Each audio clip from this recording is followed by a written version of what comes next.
Hi friends, thanks for coming and having breakfast with me today. I'm so happy to be here. Today we're making quinoa cloud breakfast porridge. You have a copy of the recipe and I have a copy of the recipe right here too because I'm going to be making it with you in real time.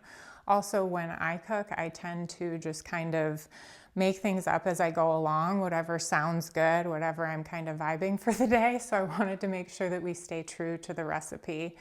The other thing that I like to do is when I start cooking is I like to set an intention because I believe that the energy that we're carrying goes into the food that you're eating and then it actually comes back into you because you are the food that you eat. So today it's all about having fun, it's about community and doing something that's healthy and nourishing for our bodies. So that's my intention for this meal and I'm really excited to do this with you. So starting out, quinoa, it's a great breakfast food. A lot of people think that it's a grain or that it is like related to oats. It's not. It's actually a seed and it comes from a completely different family. It's called a pseudo-cereal and it's related to spinach and to beets, which is kind of cool. So you're eating something that's more of a vegetable than a grain. It also contains a little bit higher protein and just a totally different nutrition profile than a grain does.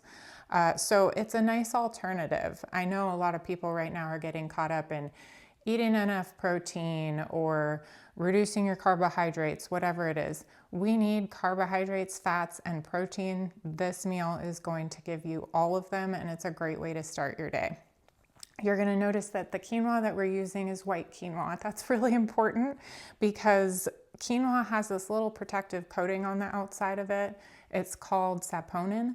And what it does is it repels bugs. It's a natural bug repellent, but that is difficult to break down in your digestive tract. So the red ones or the colored ones that you see, it's thicker on that and it's harder to break down, so it doesn't make as good of a cereal.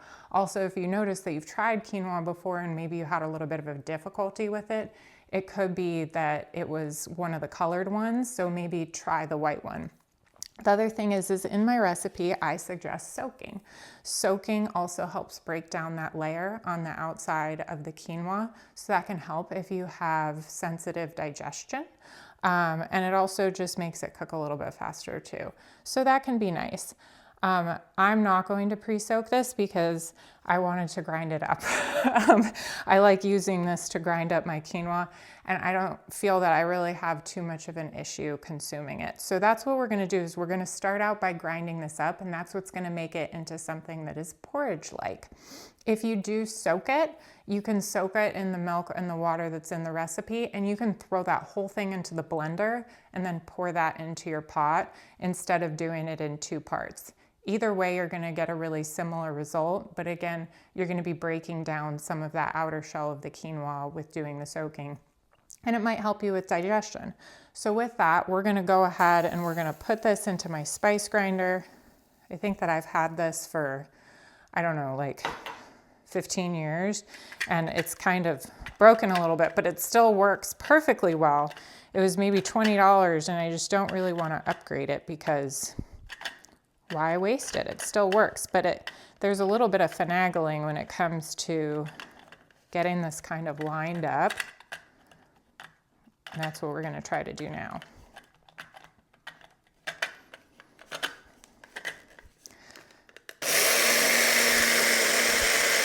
It's fine.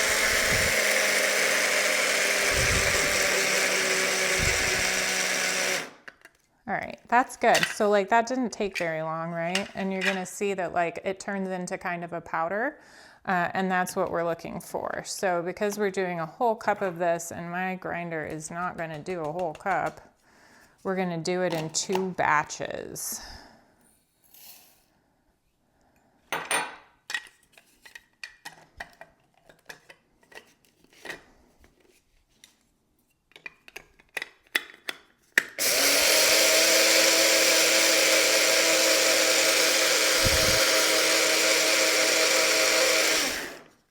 Easy.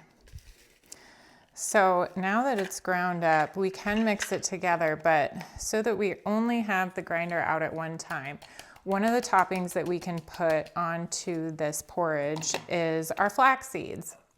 So flax seeds are great because they have omega oils in them, so healthy fats.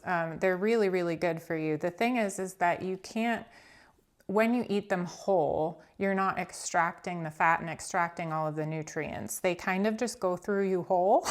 And so we don't want that. We want all the good stuff that's inside. But because of the fats can go rancid easily. So you want to buy them whole if you can. You want to store them in the refrigerator.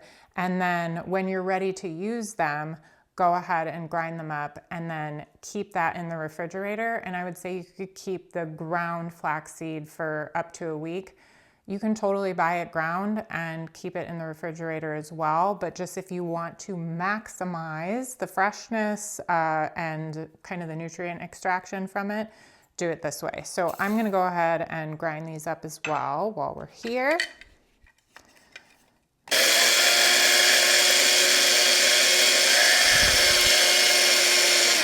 All right, ground up.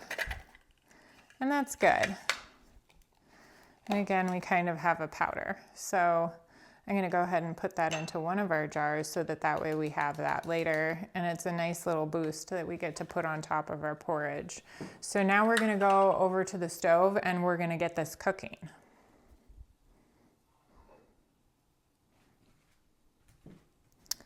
All right, so I have 2 cups of milk, and this is almond milk. And you can totally substitute this for another milk. Some people like oat milk because it's a little bit creamier. But then if you're trying to stay away from oats for the moment or doing something different than oatmeal for breakfast, might kind of defeat the purpose. Hemp milk is another one that's like a little bit thicker and creamier. That could also work. And if you like soy milk, you could use that too. They all behave pretty darn similarly in this situation. I like the almond milk. I do recommend doing the half water and half almond milk because otherwise it gets too thick and the quinoa is not going to blend up as well. So we're gonna heat this up, and this is where just the temperatures are kind of important. Is you're gonna get this milk heated up and then you're gonna slowly add in the quinoa. And what's important is that you don't have a bunch of clumps, and clumps can sometimes form in this, and that's not what you want. Also, reducing the heat right away is important because you don't want this to stick on the bottom of your pan. Maybe I'm overcomplicating it. It's not that complicated, but still, it's just important to monitor it. So we're gonna get this milk heated up, and then we're going to add the quinoa in and whisk it in. This is going to take just a minute or two to heat up. So while this is heating up, we can start to measure out some of our other ingredients. So some of the other important ingredients are our spices, of course. I absolutely love working with spices. You'll notice we have a lot of spices in this recipe. You don't have to use all of them. If there's one in the recipe that you're like, ugh, I never liked that, don't use it, it's fine. And you can also swap out other ones. There is a specific reason why I chose this one. So these spices are all warming spices. I'm an Ayurvedic nutritionist, and in that sense, warming spices are something that helps boost your digestive fire. It helps you to absorb the nutrients in your food, and it helps things go down more smoothly, and also it tastes fantastic. Each spice also has its own properties and health benefits to it. I'm not gonna go through all of them in this, but you can definitely look them up and see just how beneficial it is to add spice. Then you don't need to add as much salt or something like your sweetener like maple syrup. I'm definitely like the elf in that movie that wanted to drink the gallon of maple syrup. That's me. I have all my teeth are sweet teeth. So the more spice and flavor that I add, I notice that the less of the sugar that I can put into it and still enjoy my food. So it really is a game changer. So we're gonna go through adding these spices, and I'm gonna explain a little bit why I wrote out the recipe the way that I did in terms of when you're adding them. All right, so my milk is now boiling. I would call this boiling. You can see there's little bubbles going. We have steam coming up. This is a nice soft boil, so it's a good time to add the quinoa to it. So I'm gonna grab my whisk and just kind of shake it across in this way. And again, this is just gonna kind of help with preventing it from clumping up. So you just get all the little clumps out. And this is good. You can stir clockwise and counterclockwise just for fun, or to see which way makes you happier. I kind of like doing things anti-clockwise. All right.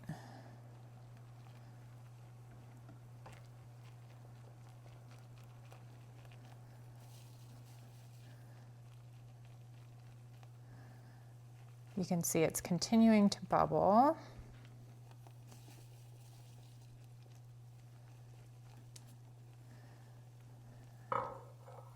That's all. All right. And you can see this keeps bubbling. So it's a little bit different than like if you added pasta to a pot, it kind of stops boiling. So that's when I mentioned like we want to turn this down as quickly as we can. So I'm turning this down to like a low or a 2. Depending on your stove, it might be different. Sometimes if you turn it down really low, I know it stops boiling altogether, but we want to keep this kind of at a gentle simmer.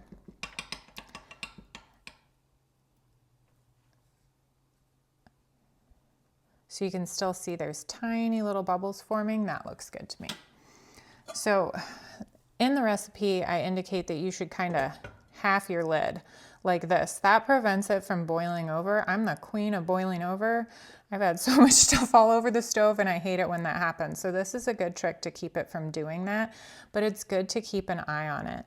So I think that I indicated 10 minutes, and that's approximately how long this should take.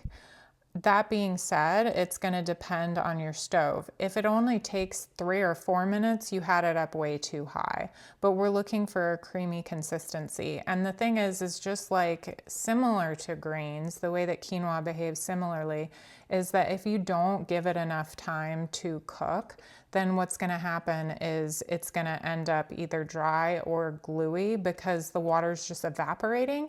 It's not actually going into the grain. So it does kind of require that time. But I would say 10 minutes is still, it's a pretty quick cook.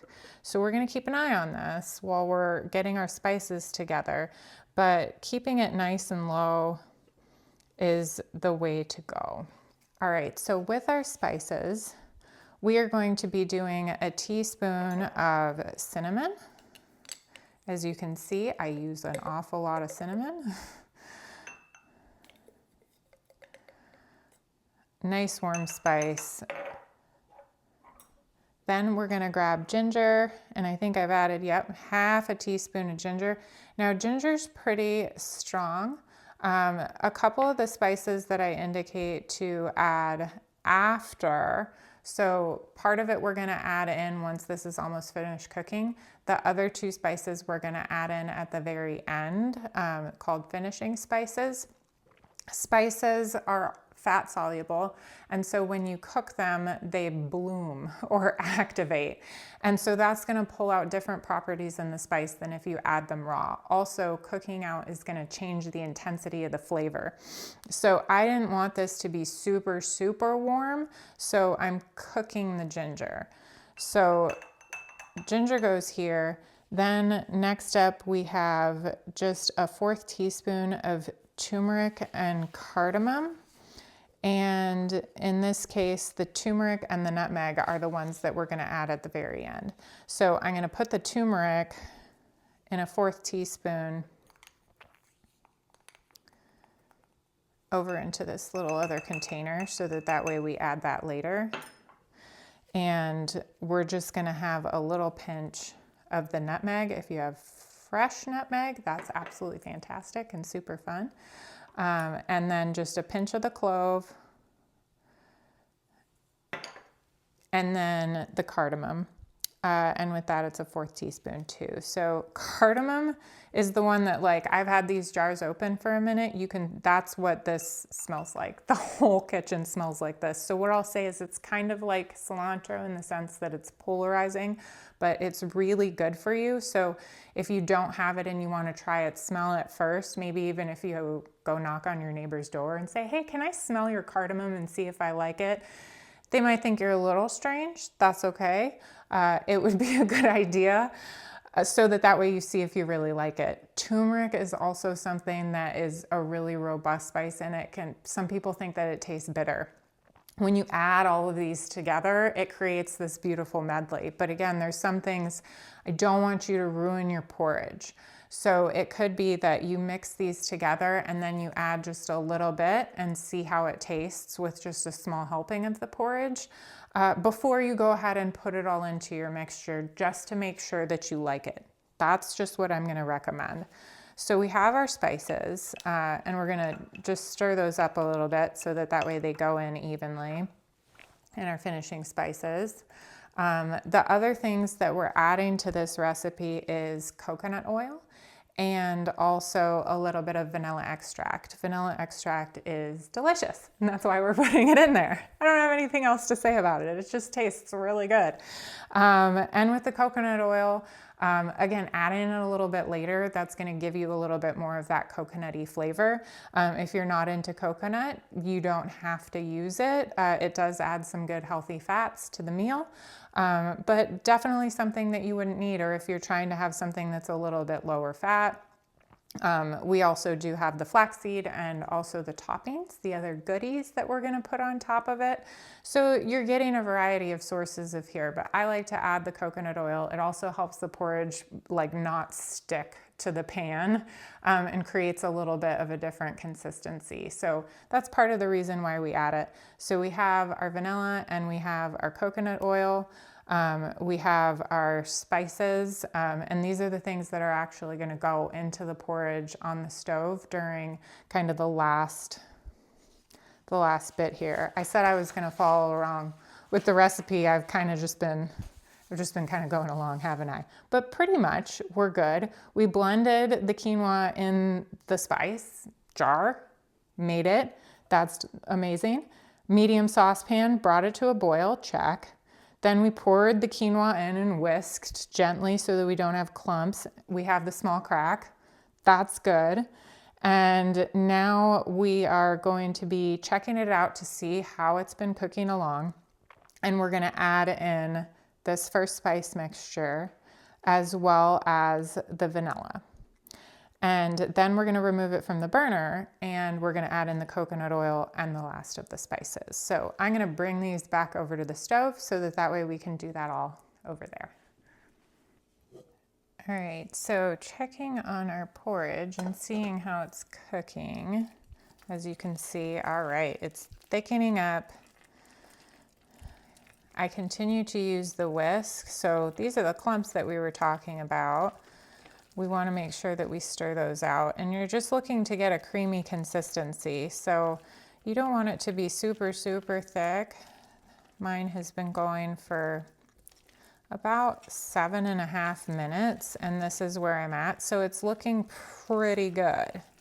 So this is where I am going to add those spices as well as the vanilla. So it's okay if yours doesn't look exactly like mine, but somewhere in this vicinity, when it's still like a little bit liquidy, but it's getting thick in the middle, that's when we're going to add these spices in.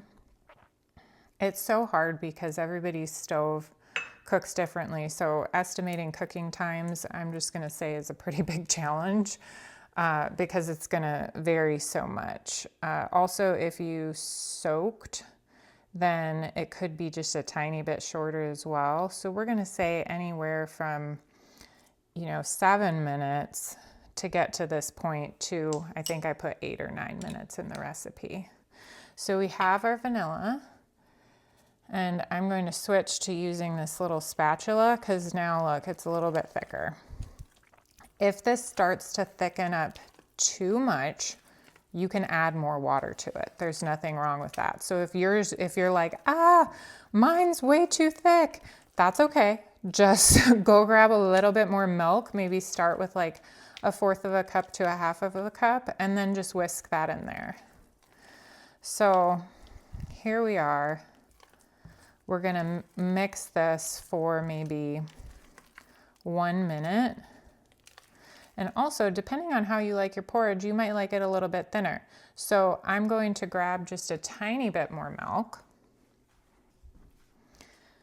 so that way we can thin it out just a little bit. So I was like slightly under 4 cups, that 4-to-1 ratio. So this brings it to about 4 cups and 1/4, just for reference, but we're pretty good. Yeah, this to me looks pretty perfect. And now since we're kind of at the very end, we're gonna add in the rest of those spices and the coconut oil. So this guy goes in, a little coconut oil.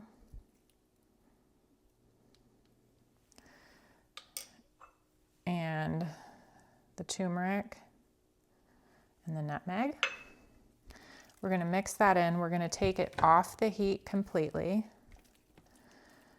And we're gonna let it kind of hang out for a minute. So part of this has to do with thickening up, but as you can see, we're in a pretty good spot with that. I think this is a nice consistency, but also just letting it rest and letting all of the flavors come together is important.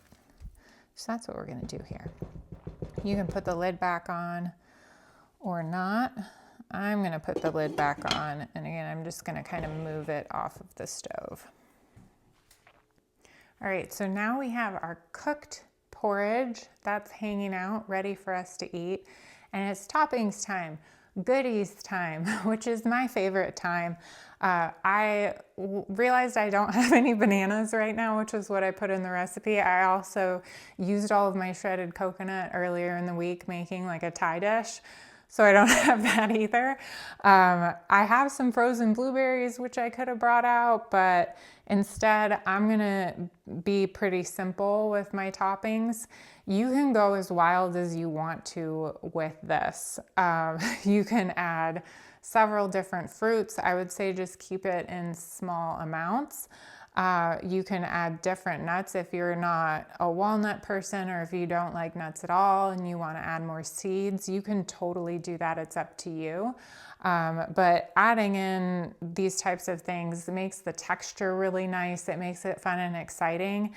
And a stretch goal for me is always trying to make my bowl of food look beautiful. I usually don't take as much time as I think that I should to try to make it pretty. And I'm not, like when I bake, I don't end up having like super decorative things that I think look beautiful. It's a skill. It's very hard. So with this though, with your toppings, you can do that. So I do have my walnuts here. I have the flax seeds, and then I have something that I think is like really sacred and amazing, which is maple syrup. This is just a little teeny tiny bit, but maple syrup is so special because it takes so much sap from a tree to be able to make maple syrup. And so even though it's vegan and it's really common to see in vegan recipes instead of something like honey, and it's also not refined like a white sugar is, it's really important, I think, to treat this as like a luxury food, a special food, because part of the reason why it's so nutritious for us is because of how long it takes the tree to be able to create it. So maple syrup and all of its goodness is coming from the sunlight that happened the previous season. It takes the whole life season of a year of the tree to be able to create maple syrup. And there's so many different factors. You could watch really cool documentaries on maple syrup and how it's made.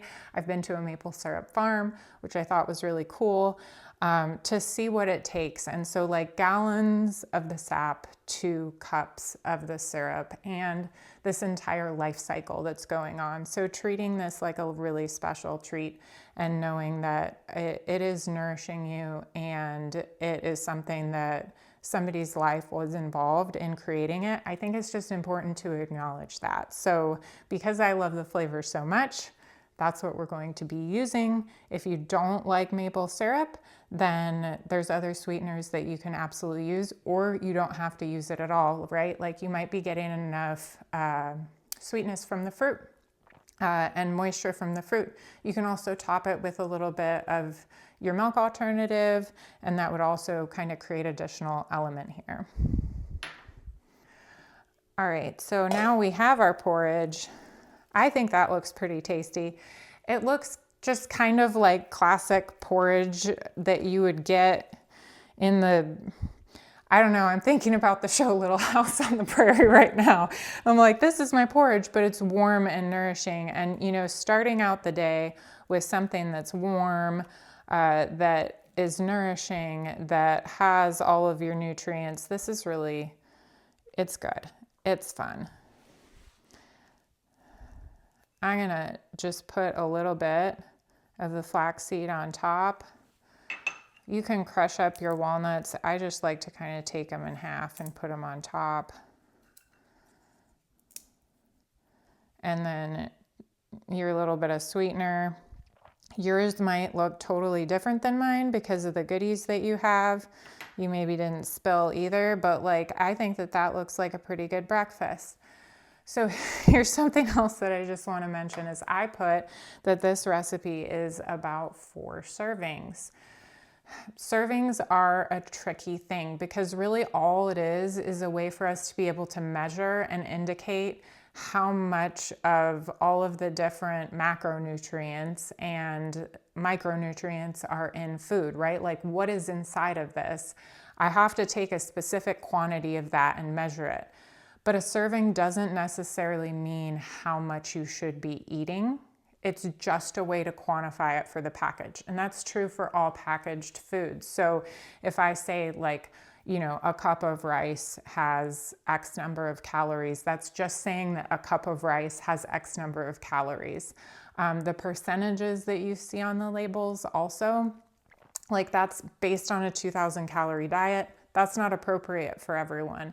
And also, if you start getting into the percentages of things, it goes awry. So if you're like, man, looking at this porridge, like I want to eat half of it, and that's what's going to make me full and feel good for the day, that might be totally appropriate for you. So please don't judge how much you're eating.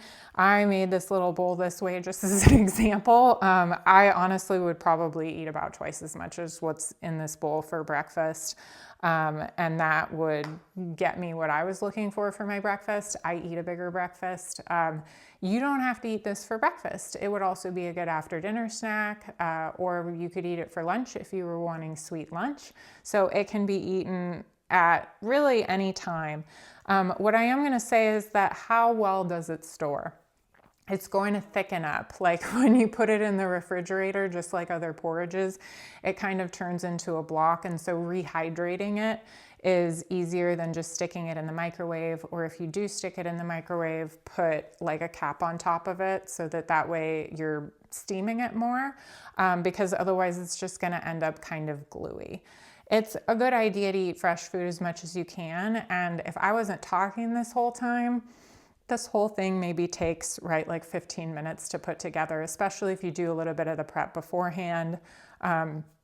I'm a big fan of making my spice mixtures beforehand. Like this is a classic warming blend that I use for a lot of different things. So sometimes I have it just all ready to go in a container in the right ratios. So that's something that you can do to make it a little bit easier. You could totally blend up the quinoa beforehand and have that stored. You know, things like that. There's ways to make this a little bit easier for yourself, but it's good to make it fresh and, you know, have some fun making your porridge in the morning. So lastly, before I eat my food, I like to connect with it once again. We connected with the experience of creating the food, but then actually aligning with our food and having a moment where you set an intention. You could do Reiki for a moment. If you pray, you can pray. But thinking about the light that's coming from the food, the light that's coming from you, and both of these things integrating as one, because that's really what's happening.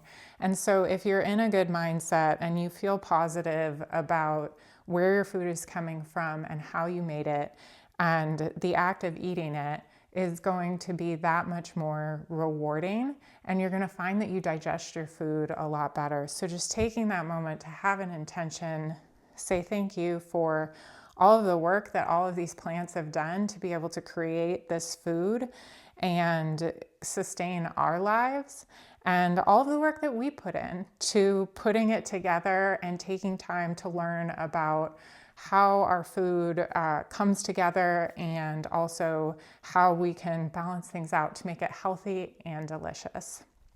So that's what I have for you today. This is cooking breakfast with me in the morning. I hope that you enjoy it. I would love to see pictures of your finished dish, whatever goodies you ended up putting on top, or if you ended up having it become too gluey, or if you ended up making it thinner, maybe your reaction to the spices and whether or not any of these spices are just a big no-go for you. If you have questions about the nutrition of the dish, or maybe if you have special sensitivities and you want to know about that, questions on the recipe and walking through the recipe if it turned out differently than mine did, all of that. I would love to hear that, and I look forward to seeing you later on and cooking with you again.